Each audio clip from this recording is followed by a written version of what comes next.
Wabarakatuh. Bismillahirrahmanirrahim. Assalamualaikum warahmatullahi wabarakatuh. Eee, Selamat bertemu kembali ya, hari ini mohon maaf Sabtu gitu, saya terpaksa mengganti kuliah yang kemarin karena jadwalnya sudah, terisi dengan kegiatan yang lain, tapi hari ini saya tidak menyita waktu Bapak Ibu banyak gitu ya. Jadi saya coba untuk mengefektifkan, perkuliahan hari ini seefektif mungkin. Hari ini kita bertemu untuk mata kuliah, manajemen keuangan agribisnis. Sebetulnya kalau saya lihat, materi yang sudah disampaikan oleh Bu Laila dan Bu Livi, itu, fully, materi yang terkait dengan manajemen keuangan agribisnis konvensional, semua sudah disampaikan. Dan saya yakin, Bapak Ibu semua, teman-teman semua juga sudah pernah mempelajari, manajemen, keuangan agribisnis di S1. Jadi, artinya apa yang disampaikan, Bu Livi dan Bu Lela harapan saya, bisa lebih cepat, nyambung gitu ya karena sifatnya mengulang apa yang ada di S1. Nah, tetapi, eee, tentu saja dengan, perkembangan ilmu pengetahuan, dengan, adanya berbagai kondisi, ilmu pengetahuan terus berubah. Jadi salah satunya adalah, dengan adanya perubahan iklim. Nah, materi yang akan saya sampaikan ini sebetulnya adalah, bagaimana manajemen keuangan ketika, masuk muatan perubahan iklim di dalamnya. Artinya, manajemen keuangan agribisnis hijau. Tetapi sebelum sampai ke sana gitu ya, saya coba untuk menggali dulu, informasi atau hal-hal yang terkait dengan mengapa kita perlu untuk memahami, manajemen keuangan hijau. Jadi mungkin lebih banyak ke keuangan, ada masuk-masuk pertanian gitu ya dikit-dikit, karena kalau kita bicara perubahan iklim, tentu saja, pertanian menjadi salah satu, yang paling terdampak dan juga menjadi dalam tanda kutip ada yang mengatakan menjadi salah satu penyebab yang cukup besar gitu ya. Saya izin share screen materi saya terlebih dahulu, dan, saya mohon maaf materinya belum saya upload di e-learning karena ini baru selesai.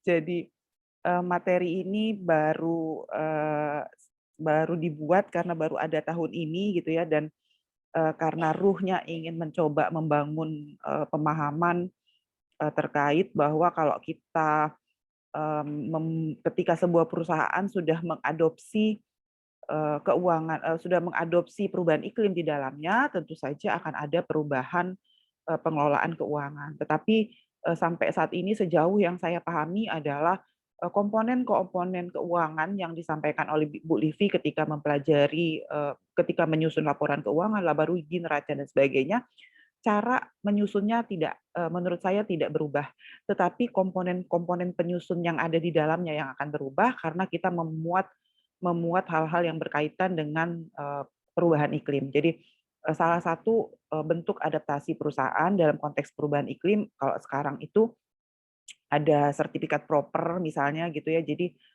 mereka tentu saja harus mengalokasikan anggaran supaya perusahaan memang bisa bergerak, tetapi dengan tidak mengorbankan lingkungan. Nah, tentu ada biaya-biaya sehingga, eee, cara pembukuannya tetap sama, tetapi komponen-komponen biayanya yang akan berbeda. Itu yang, saya bisa pahami sampai saat ini. Semoga nanti sampai dengan kuliah keempat, saya bisa menyampaikan, dengan baik gitu ya, eee, apa yang dimaksud dengan manajemen keuangan hijau. Jadi nanti silakan kalau ada saran, ada masukan, ada tambahan kita diskusi aja.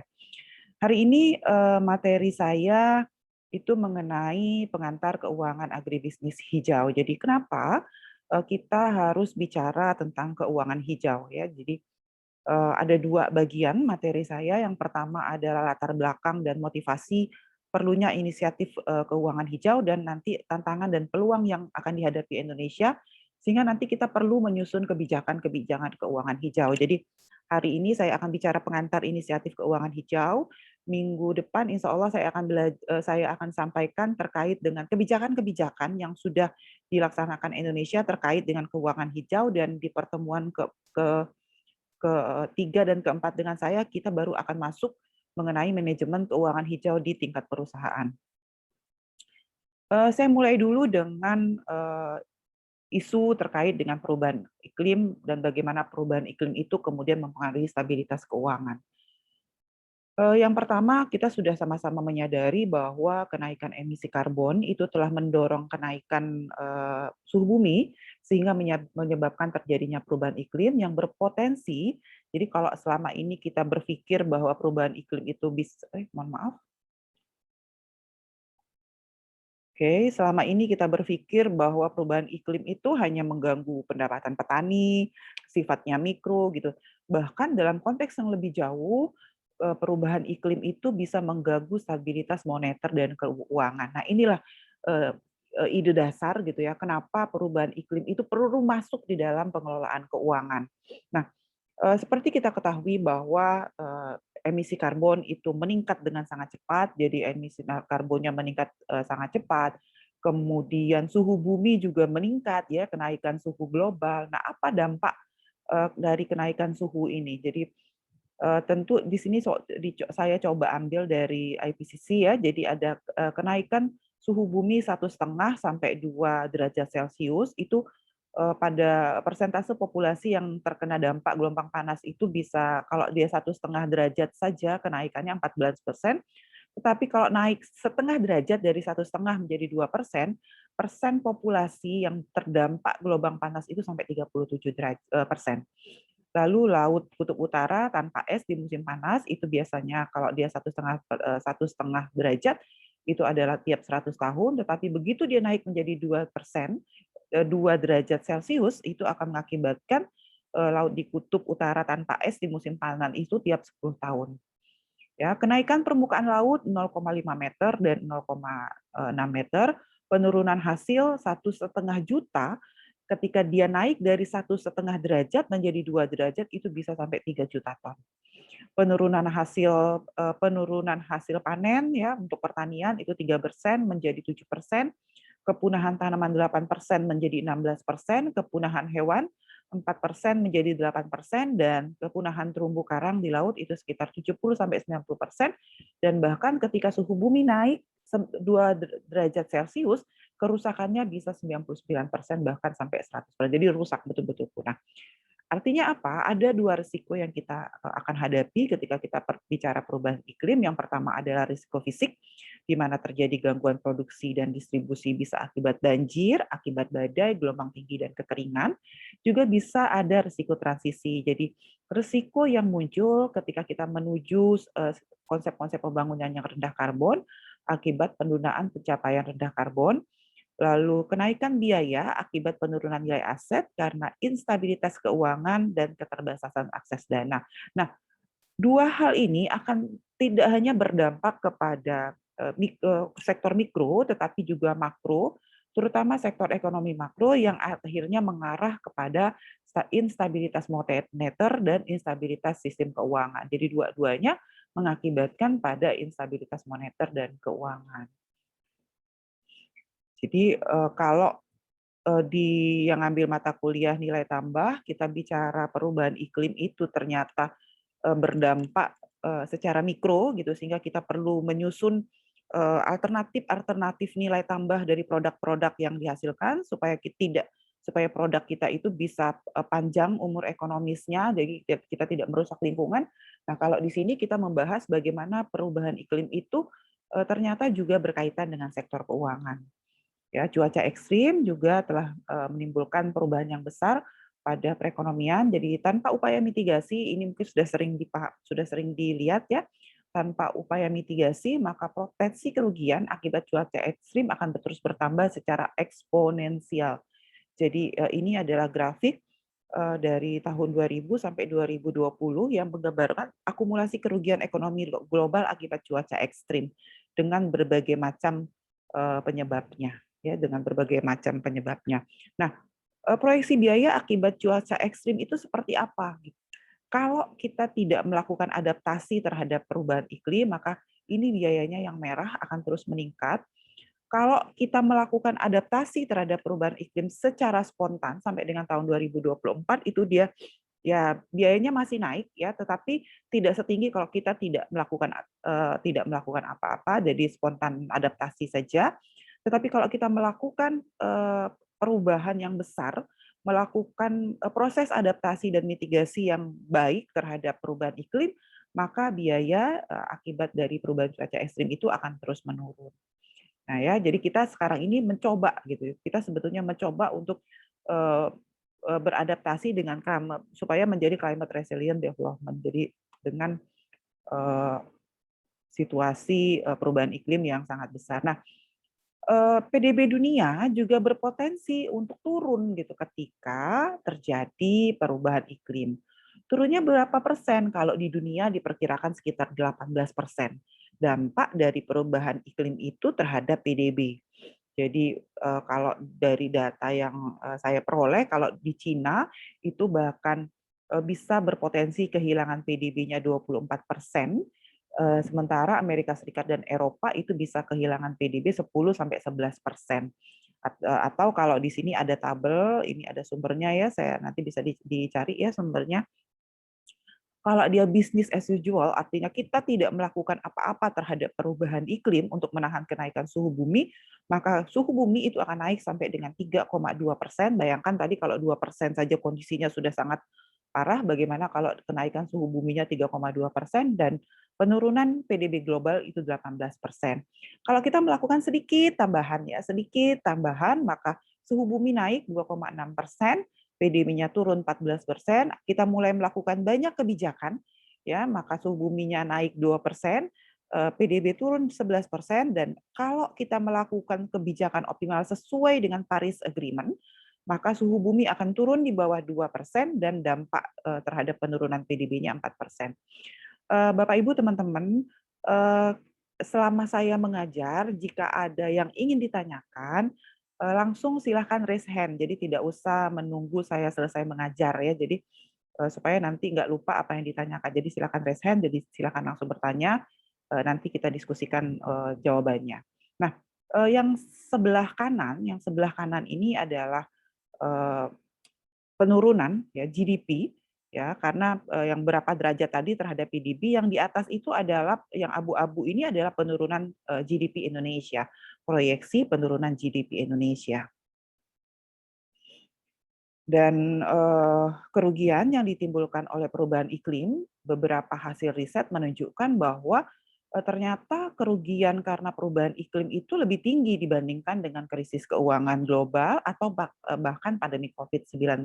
Jadi kalau pandemi COVID-19 itu akan diperkirakan mencapai 33,3% dari GDP, tetapi perubahan iklim itu diperkirakan mencapai 18% dari PDB global.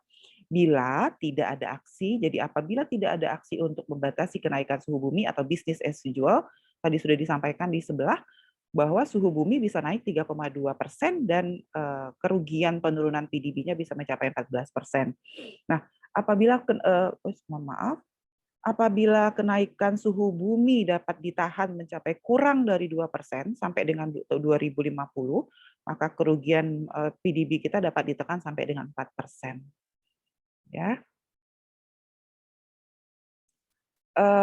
Artinya mengatasi perubahan iklim itu tidak hanya bicara dari sisi kesehatan, bicara dari sisi lingkungan, bicara dari sisi mikro petani misalnya gitu ya, tetapi juga menyangkut begitu banyak hal, salah satunya sistem keuangan, yang itu yang akan kita pelajari untuk 4 pertemuan ke depan. Jadi perlu aksi terkoordinasi secara global untuk memitigasi kerugian akibat perubahan iklim. Di dalam Paris Agreement tahun 2015, Indonesia menargetkan National Determined Contribution berupa target kita ya, Indonesia itu penurunan emisi karbon 41% 2030 dan menuju karbon netral pada 2060. Nah, pencapaian NDC Indonesia ini antara lain didukung dengan transformasi kendaraan dan bangunan menjadi lebih hijau pada tahun 2030, jadi World Green Building Council kalau nggak salah ini, World Green Building Council menargetkan 100% bangunan baru berupa bangunan hijau pada tahun 2030. Beberapa negara dan pabrikan otomotif juga sudah menyampaikan pledge untuk 100% mobil listrik tahun 2030, dan untuk mendorong tercapainya NDC di Eropa itu sudah menerapkan pajak karbon. Ya, di kita peraturannya sudah ada, sudah beberapa berlaku, tetapi belum semua perusahaan. Nah, arah kebijakan global terkait dengan keuangan hijau. Dalam satu hal, negara tidak akan jadi dalam satu hal negara tidak mengenakan pajak karbon yang memadai sehingga tidak dapat mengakselerasi penurunan emisi karbon nasional, maka pajak karbon akan dikenakan oleh negara lain. Jadi pajak karbon domestik didesain agar korporasi mau bertransformasi menjadi korporasi hijau baik melalui investasi hijau atau pembelian kredit karbon. Jadi arah dari perkuliahan kita nanti ketika di perusahaan adalah bagaimana perusahaan atau bagaimana negara itu melakukan investasi-investasi hijau, ya. Korporasi itu mereka akan melakukan pembelian karbon atau korporasi juga melalui pasar keuangan bank itu bisa melakukan investasi hijau. Investasi hijau ini nanti dampaknya bisa menurunkan emisi karbon yang diproduksi oleh perusahaan, sehingga antara pembelian kredit karbon dengan produksi emisi karbon itu akan ada net emisi karbon. Pajak karbon domestik dengan nilai pajak itu akan lebih besar daripada biaya kredit karbon.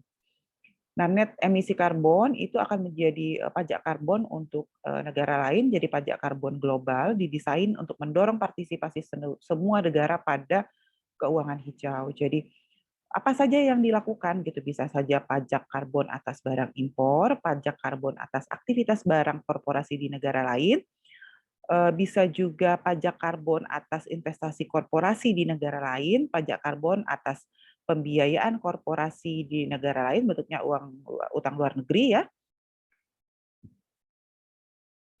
Lalu nanti pajak karbon ini bisa menjadi pasar ekspor, menjadi makin terbatas tentu saja, maka akan ada batasan juga terhadap akses keuangan global.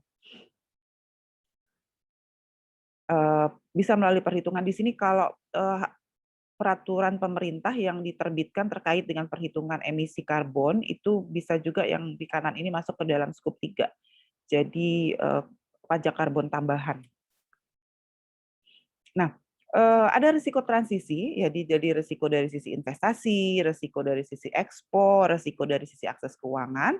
Jadi biaya transisi tentu saja cukup besar kalau kita mau menuju pada keuangan hijau, investasi hijau, karena bentuknya adalah kita kehilangan kesempatan investasi karena kenapa investasinya hilang? Karena investasi tidak akan diberikan untuk investasi yang tidak green. Ada juga hambatan ekspor. Kenapa ada hambatan ekspor? Karena ekspor itu juga akan terbatas karena hanya bisa untuk yang green.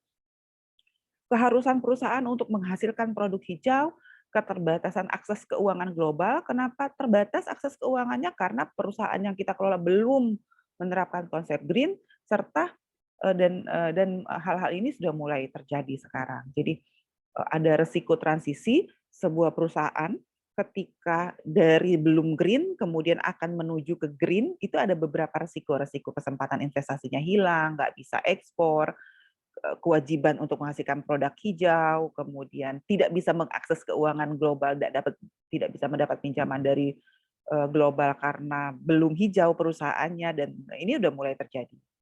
Nah, kebijakan atau standar global itu apa saja? Ada impor barrier, jadi impor barrier itu batasan impor terhadap produk-produk yang belum NDPE. NDPE ini no artinya apa ya? No deforestation, P-nya itu no pit, ya, jadi tidak merusak hutan, tidak merusak gambut, dan E-nya itu no exploitation, jadi tidak ada eksploitasi sumber daya. Ya. Kemudian kebijakan pajak karbon atas emisi dan aktivitas cabang atau anak perusahaan di negara lain, juga atas aktivitas atau entitas yang dibiayai termasuk di dalam negara, dan ada carbon tax atas produk yang memasuki negara lain. Nah, risiko transisi tadi sudah saya sampaikan, ada hambatan ekspor, pembatasan, misalnya nih contohnya, ada pembatasan ekspor untuk hasil komoditas, misalnya untuk sawit itu nggak bisa diekspor karena ternyata sawitnya tidak green. Ada kemudian investasi hijau beralih ke negara lain, risiko transisi tadi ya.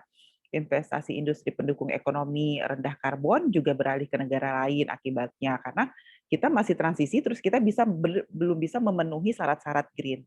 Akses keuangan global menjadi mahal dan terbatas, instrumen keuangan Indonesia terkena pajak karbon yang tinggi, akses keuangan global semakin terbatas untuk pembiayaan-pembiayaan yang non-green, dan ekspor menjadi tidak kompetitif. Harga ekspor produk Indonesia menjadi semakin mahal karena adanya tambahan pajak, misal akibat mobil listrik yang digunakan tinggi karbon. Apa beberapa risiko transisi tadi di Indonesia? Pertama, tadi sudah disampaikan bahwa Uni Eropa, UE, itu sudah mengenakan pajak karbon terhadap perusahaan di Eropa, termasuk karbon dari cabang-cabang dan supplier di luar negeri, serta entitas aktivitas yang dibiayai di luar negeri. Perusahaan multinasional di Indonesia mulai mempublikasikan daftar supplier dan meminta para supplier untuk mempublikasikan daftar supplier sebagai bentuk keterbukaan terkait isu lingkungan. NSC misalnya ya, Nestle, memutuskan kontrak dengan perusahaan-perusahaan yang tidak memenuhi standar lingkungan. Yang keempat, Uni Eropa atau Global Market membatasi ekspor kelapa sawit Indonesia yang belum memenuhi standar INDPA tadi. Kemudian yang kelima, investor global memandang bank di Indonesia memiliki resiko ESG, environmental, social, and governance yang tinggi karena mempunyai standar lingkungan yang rendah dan tidak mewajibkan debiturnya memiliki kebijakan keuangan. Jadi ini salah satu nanti yang akan menjadi dasar munculnya manajemen keuangan hijau. Menurut Chain Reaction Research tahun 2018, risiko kredit di sektor yang terekspos sustainability cukup besar, jadi setara sekitar 12% dari modal bank. Mulai tahun 2022, ya dari tahun ini di seluruh kebun sawit di Malaysia wajib mendapat sertifikat MSO. Kalau kita ISPO, kondisi saat ini dapat menyebabkan para eksportir Indonesia yang belum bersertifikat ISPO diambil oleh Malaysia seiring dengan makin ketatnya kebijakan terkait perubahan iklim. Jadi kita harus betul-betul aware nih. Nah, yang kedua adalah tantangan dan peluang. Kira-kira kalau kita memulai inisiatif keuangan hijau, tantangan peluangnya apa sih gitu ya? Perubahan iklim tentu saja juga memberikan peluang bagi Indonesia. Jadi bisa jadi tantangan, bisa jadi peluang, atau bisa jadi ancaman ya kali, atau bisa jadi kekuatan sebetulnya. Mungkin nanti bisa dipetakan ya untuk tugas pertama Indonesia itu terkait dengan keuangan perubahan iklim. SWOT-nya, SWOT-nya tuh kayak apa sih sebetulnya ya? Karena ini saya baru bahas peluang dan tantangannya saja, saya belum sama sekali singgung. Mungkin kita sebetulnya juga punya setelah tadi saya baru kepikir jangan-jangan juga punya kekuatan sebetulnya gitu karena sumber daya kita banyak, artinya karbon yang trading kita tuh sebetulnya kita bisa menang banyak sebetulnya karena kita punya banyak hutan. Bisa juga jadi ancaman gitu karena hampir semua perusahaan di Indonesia gitu ternyata dalam tanda kutip masih belum green. Oke. Transisi menuju ekonomi rendah karbon dapat mengundang investasi global ke Indonesia, sehingga peluangnya ya, sehingga mengakselerasi pertumbuhan ekonomi dan cadangan devisa. Jadi transisi menuju ekonomi rendah karbon dapat mengundang investasi global ke Indonesia seiring dengan akselerasi pertumbuhan ekonomi dan cadangan devisa. Jadi mitigasi perubahan karbon itu akan memacu adanya investasi hijau. Persoalannya adalah biaya investasi hijau itu lebih mahal daripada investasi non hijau.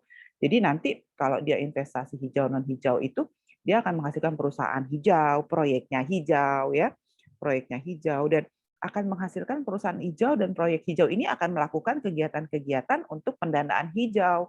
Jadi kalau sekarang hampir semua perusahaan itu harus memenuhi syarat proper biasanya dikelola oleh kalau perusahaan itu dikelola oleh CSR-nya, ya jadi CSR-nya diarahkan untuk mengelola kegiatan-kegiatan yang sifatnya green ya, supaya nanti bisa dapat proper emas. Lalu nanti pendanaan hijau itu bisa mengundang investor global gitu melalui pasar keuangan hijau dan juga melalui pasar karbon ya khusus untuk carbon trading. Nanti masuk ke perbankan, maka nanti selanjutnya akan muncul sertifikat hijau bertaraf internasional, digitalisasi platform pasar hijau dan dalam konteks keterbudayaan informasi kita juga akan melakukan digitalisasi data dan informasi hijau. Nah, perusahaan-perusahaan yang non hijau tadi gimana? kalau mereka tidak mau, perusahaan yang tidak mau mengefek karbon dan terkena biaya yang lebih tinggi dari biaya ini, mereka akan kena carbon tax, kemudian kena premium loan interest rate. Jadi dalam jangka pendek, perusahaan yang non hijau dan proyek non hijau ini mungkin efeknya kecil gitu, tapi tentu saja dalam jangka panjang perusahaan-perusahaan yang tidak mau bertransformasi atau proyek-proyek yang tidak mau bertransformasi menjadi proyek hijau itu akan memerlukan biaya yang justru lebih mahal. Ya, contohnya apa? Proyek-proyek hijau tadi, misalnya untuk sektor keuangan dan lahan, itu ada program konservasi dan perlindungan hutan, ada pencegahan kebakaran hutan, ya, potensi penurunan emisinya bisa 650 juta CO2 karbon, biayanya diestimasi sekitar 5,6 miliar US dollar. Lalu, mohon maaf, energi dan transportasi, jadi fokus kita sebetulnya di sini ya di kehutanan, tapi nggak apa-apa, ini karena satu tabel. Energi transportasi itu contoh yang investasi hijaunya apa? Pembangunan pembangkit listrik energi terbarukan, investasi teknologi bersih. Kalau untuk proses produksi dan penggunaan produk, ada mayoritas untuk industri semen dan besi, itu nanti investasinya akan mengakibatkan penurunan emisi sebesar 3,2 juta ton CO2, dan estimasi biayanya lumayan kecil, 0,4 miliar US dollar. Lalu yang terkadang sering menjadi perhatian itu adalah limbah. Ya, limbah itu adalah pengolahan limbah cair dan padat pada level industri maupun rumah tangga. Penurunan emisinya bisa 26 juta ton CO2 dengan biaya 2,9 miliar US dollar. Lalu untuk sektor pertanian itu bisa melakukan produksi, kita menghasilkan varietas padi rendah emisi, kemudian efisien dalam irigasi, utilisasi biogas, jadi pakai biogas ya, lalu peningkatan kualitas suplemen ternak. Penurunan potensinya adalah 4 juta ton CO2 dan estimasi biaya 2,2. Dari sektor-sektor ini sebetulnya yang paling berpeluang untuk besar ya, yang sebetulnya biayanya relatif kecil dibandingkan dengan penurunan emisinya itu adalah di sektor kehutanan. Ya, coba bandingkan kalau kita lihat dengan biaya 5,56, kalau kayak pembangkit listrik ini estimasi biaya dari sumber Bappenas itu 236 miliar US dollar, itu cuma bisa menurunkan emisi 398, tetapi kalau seandainya dipakai untuk kehutanan, ini sudah bisa berapa kali lipat gitu, hutan yang bisa menurunkan potensi emisi kalau kita melakukan program konservasi dan perlindungan hutan serta pencegahan kebakaran. Ya, jadi sehingga proyeksinya kita akan menggunakan 0,62% per tahun, sementara kenaikan KADEP-nya sekitar 51,9 miliar. Ya. Ada yang mau bertanya sampai sini? Nah, ini tantangan peluang batubara. Menarik batubara walaupun out of scope ya, jadi di luar kita, tetapi tetap menarik untuk dibahas. Saya coba masukkan. Batubara saat ini dianggap sebagai salah satu penghasil emisi karbon terbesar. Sehingga ada tekanan global untuk phasing out ya di penggunaan batubara sebagai sumber energi. Batubara merupakan salah satu sumber ekspor terbesar Indonesia juga. Sehingga kalau di phasing out bisa mengakibatkan pertumbuhan ekonomi nasional terhambat.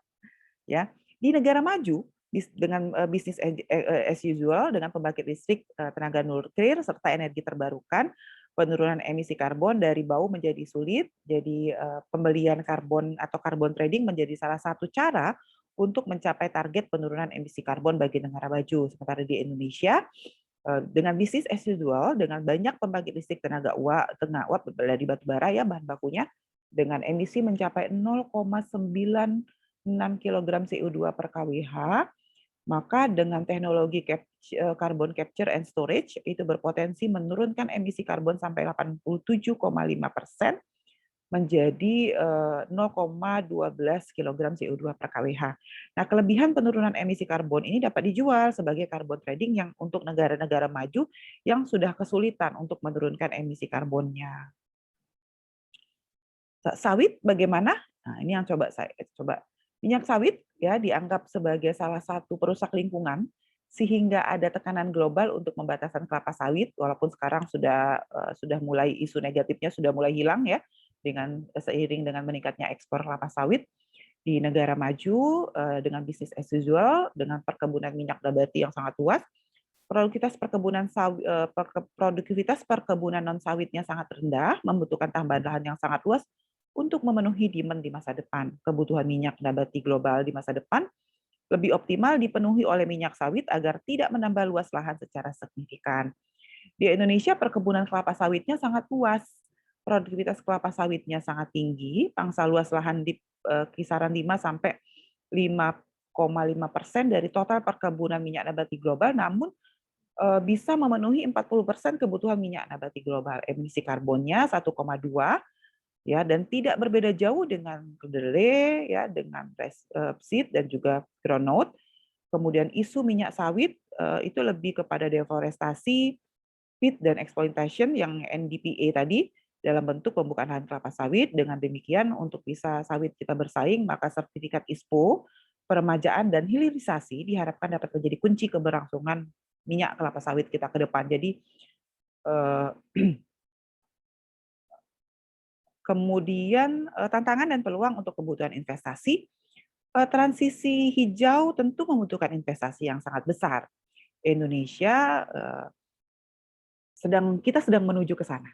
Ya, investasi hijau ini dalam banyak riset, dalam banyak analisis berpotensi mendorong pertumbuhan ekonomi dan kenaikan cadangan devisa secara signifikan. Ya, tadi sudah disampaikan bagaimana penurunan emisi itu bisa terjadi. Jadi kalau emisinya turun, maka akan ada biaya sosial dan ada biaya lingkungan yang turun. Ya, sebesar ini juga gitu karena ini adalah gambaran dari penurunan emisinya. Peluang investasinya, nah ini peluang optimis ya, peluang optimis. Jadi kita akan coba gitu beberapa peluang investasi untuk clean transportation, green building, ya, kemudian efisiensi energi, renewable energy di Indonesia itu dari tahun 2018-2030 kalau tanpa apa-apa itu sekitar 30 billion ya, 30 miliar dolar. Kalau 2016-2030 kita dengan skenario bisa 458. Kenaikan GDP itu bisa PDP-nya sekitar 1,12% per tahun. Ya, nah ini adalah beberapa hal yang dengan skenario optimis yang bisa meng-create pendapatan dari green investasi di Jakarta. Jadi public transportation, kemudian green building, renewable energy, kemudian electric vehicle, urban water ya, kemudian ada waste management. Oke, silakan jika ada yang ingin disampaikan terkait perkuliahan hari ini. Pak Doris, silakan Doris. Doris, silakan. Ini masih nyambung kuliah kemarin sebetulnya ya, Doris. Nah, itu yang Doris tanya. Ya, silakan. Silakan. Yang ini nih yang protokol Kyoto ya, Bu. Ya, salah satunya protokol Kyoto. Tapi sekarang kita sudah ke Paris Agreement. Salah satunya dasarnya tuh protokol Paris Agreement. Ya. Oh. Nggak apa-apa. Prinsipnya sebetulnya sama gitu. Hanya negara yang menandatangani kesepakatannya yang berbeda antara protokol Kyoto dan Paris Agreement gitu ya. Tetapi arahnya dua-duanya kita berharap ada investasi green ke depan. Jadi kita tidak lagi melakukan investasi yang sifatnya tidak green dan dampak dari investasi green itu tidak hanya terhadap negara gitu ya, masyarakat individu juga terhadap perusahaan bahkan ke manajemen keuangan perusahaannya. Tadi saya sampaikan di awal karena mata kuliah kita adalah manajemen keuangan agribisnis, sebetulnya dari sisi pembukuan, misalnya nih cara bikin neraca, cara menghitung laba rugi, ya, cara menyusun ininya tetap sama.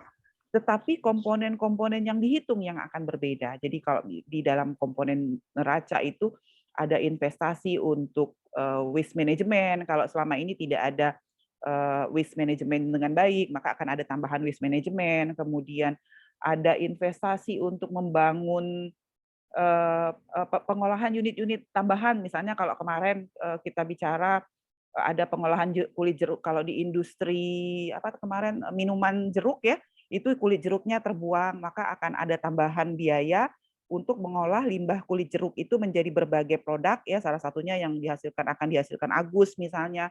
Doris kemarin bilang bisa bikin sabun misalnya, itu kan akan ada tambahan komponen biaya di neraca dan laba ruginya sebetulnya. Tetapi yang kita pahami dulu, jangan sampai nanti kita masuk ke manajemen keuangan hijau, tetapi kita tidak paham kenapa perusahaan harus menerapkan manajemen keuangan hijau. Kira-kira kayak seperti itu Doris semangatnya.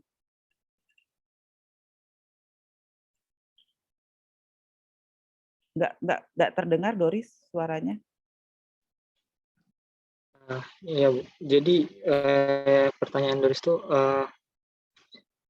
ini yang subsidi silang negara kapitalis beli karbon di negara berkembang, kayak salah satunya contoh Indonesia.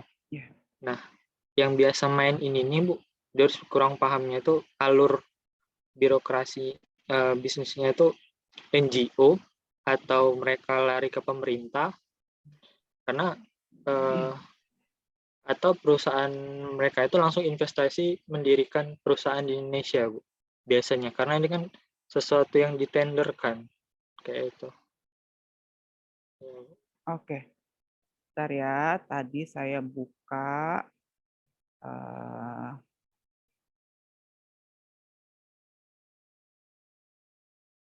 sebetulnya pemerintah sudah mengeluarkan peraturan khusus untuk carbon trading ya. Jadi sebetulnya pemerintah sudah mengeluarkan peraturan khusus bagaimana carbon trading itu dilakukan. Ada satu perusahaan, kalau saya lupa namanya, di Oki atau di Banyu Asin yang sudah melakukan carbon trading dengan perusahaan di luar.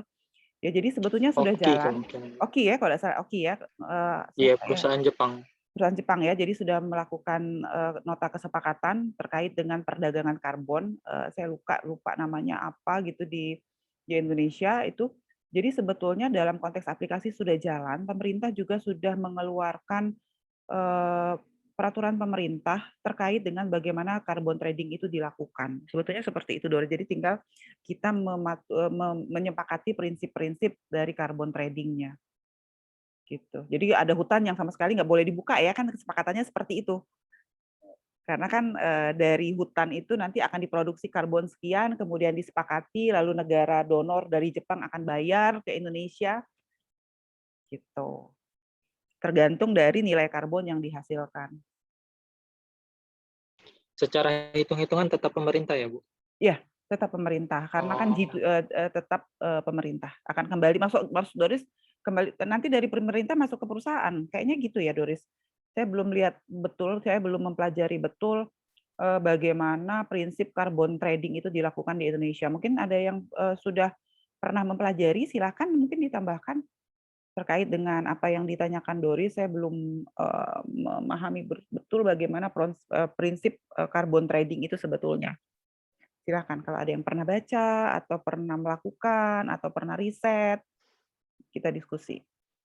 Kalau di lapangan itu harga penanaman, bibit, lalu penyemaian, penanaman, lalu sampai dia tumbuh. Dulu orang tua 8.000 per pohon. Oke. Nah, sekarang di angka 15.000. 15 lah minimal kayak itu. Nah, kalau kerjasama itu 67 hektar, itu dengan jarak tanam kemungkinan. Contohnya aja, misalnya dalam satu kita dapat proyeknya itu 20.000 bibit. Nah, itu udah berapa ratus juta atau berapa miliar kan? Kayak 67 itu tembus 800. Tapi saya tuh ingat Pak Oji bilang ada proyek reboisasi mangrove yang bernilai 1 juta US dollar. Nah, saya tuh berpikir berapa ya angka sebenarnya itu, hitung-hitungan dari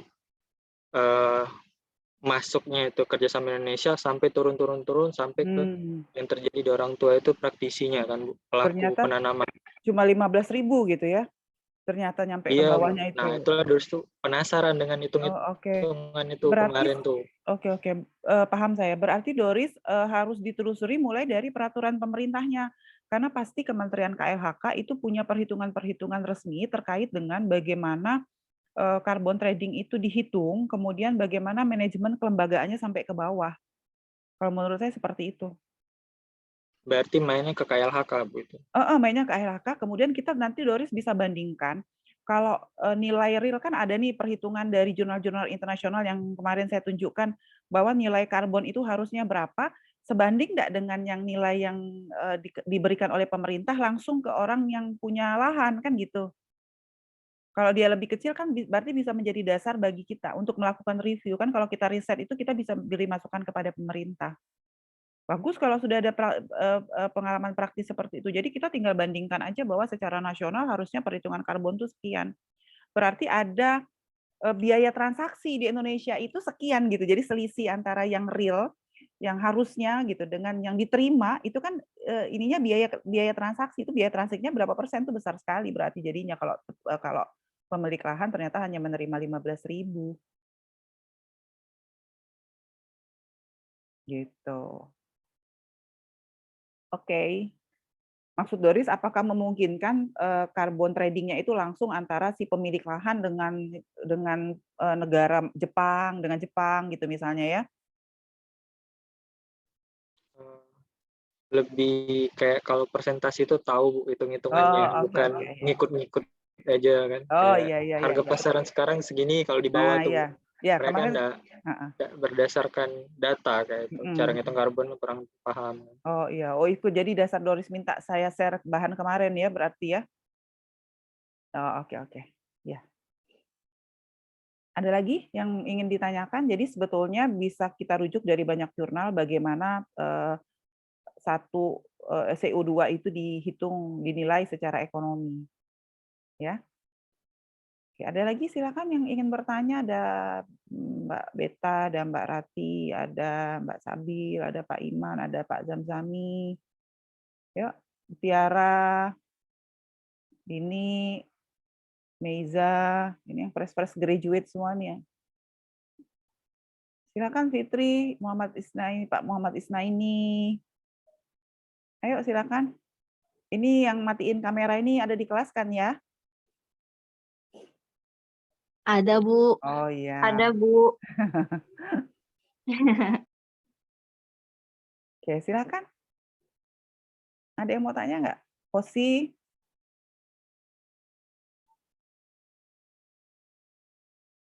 Ayo, ada yang mau tanya? Agus, silakan Agus. Izin bertanya, Bu. Jadi terkait dari dari bidang pangan, Bu, sekarang lagi berkembang. Saya lupa, Bu, sebenarnya tadi barusan mencari perusahaannya itu berada di daerah mana. Tetapi dia jadi dia tuh berasumsi bahwa nantinya daging itu kan salah satu penyebab penggunaan air berlebihan, kemudian pengaruh lingkungan lah ya, Bu. Nah, jadi ada salah satu perusahaan di luar negeri sekarang lagi mengembangkan, bahkan produknya sudah jadi, dagingnya itu hanya di kayak sistem menggunakan teknologi cloning kayak gitu, Bu. Jadi nantinya daging yang dihasilkan tuh tidak lagi hasil dari daging, tetapi dari daging yang sudah biarkan ada namanya tuh, lupa saya, Bu. Saya baca itu. Nah, apakah itu salah satu persetujuan atau salah satu bentuk dari pengurangan emisi ini? Karena kita pelajari sebelumnya daging adalah salah satu penyumbang emisi terbesar juga. Seperti perusahaan-perusahaan fast food kan, seperti itu, Bu. Itu pertanyaan yang pertama. Yang pertanyaan yang kedua tuh terkait dengan pembukaan lahan IKN, Bu. Tadi kan sudah disebutkan bahwa salah satu namanya forestry atau kehutanan adalah salah satu dampak emisi Bu ya, yang menyumbang emisi terbesar, kemudian modalnya yang lebih kecil dibandingkan yang di bawahnya kan seperti itu Bu. Nah tetapi yang terjadi di Indonesia, kita ketahui bahwa pembukaan lahan itu kan untuk pembangunan ibu kota baru itu kan mengakibatkan beberapa lahan hutan kan nantinya akan akan ibaratnya tuh dipangkas lah Bu ya. Nah, jadi apakah ada namanya reboisasi dari pemangkasan itu? Apakah ada pemindahan lahan hutan yang akan direncanakan oleh pemerintah? Itu sih Bu. Terima kasih. Baik, terima kasih Agus untuk pertanyaan yang pertama. Waktu kita kuliah metodologi penelitian dengan Prof. Bunyamin dari Saskatchewan, Kanada, beliau mengatakan bahwa salah satu kelebihan Saskatchewan itu saat ini mereka sedang mengembangkan daging ya yang tidak berasal dari hewan hidup, ya ingat nggak? Dan mereka punya formula khusus, jadi campuran dari lebih dari 400 bahan yang akhirnya betul-betul bisa menghasilkan daging yang seperti daging asli gitu. Kalau saya melihat gitu, jadi ini kalau menurut saya itu salah satu bentuk green investasi. Karena terlepas jangan-jangan nanti ke depan sapi itu sudah menjadi hewan langka juga ke depan, sehingga kita nggak tega lagi makannya kalau ketika ke depan sapi sudah jadi hewan langka misalnya gitu ke depan ya. Jadi mereka sudah berpikir jauh ke depan. Sapi kemudian terkait dengan kontribusi peternakan, besarnya kontribusi peternakan terhadap emisi karbon, betul sapi itu sendawanya saja udah bikin emisi gitu ya. Jadi sendawa sapi saja sudah membuat emisi. Nah, kemudian terkait IKN, saya akan jawab di level konsep gitu ya. Kalau sejauh yang saya pahami sebuah proyek itu akan dilaksanakan ketika secara ekonomi, sosial, lingkungan dia menguntungkan. Dan saya tetap meyakini bahwa negara sebesar Indonesia ini rasanya tidak mungkin gitu akan membangun proyek besar tanpa menggunakan 3 pertimbangan di atas. Nah, itu yang bisa saya jawab gitu.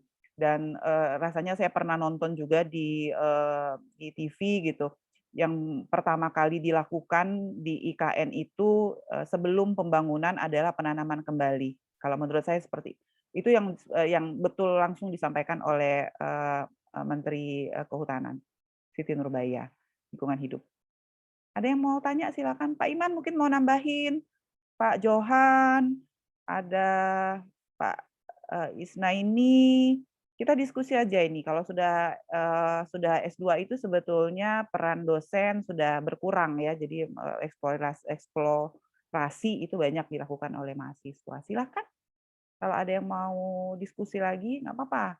Meza, Fitri, yang Trisa, silakan. Ada dia,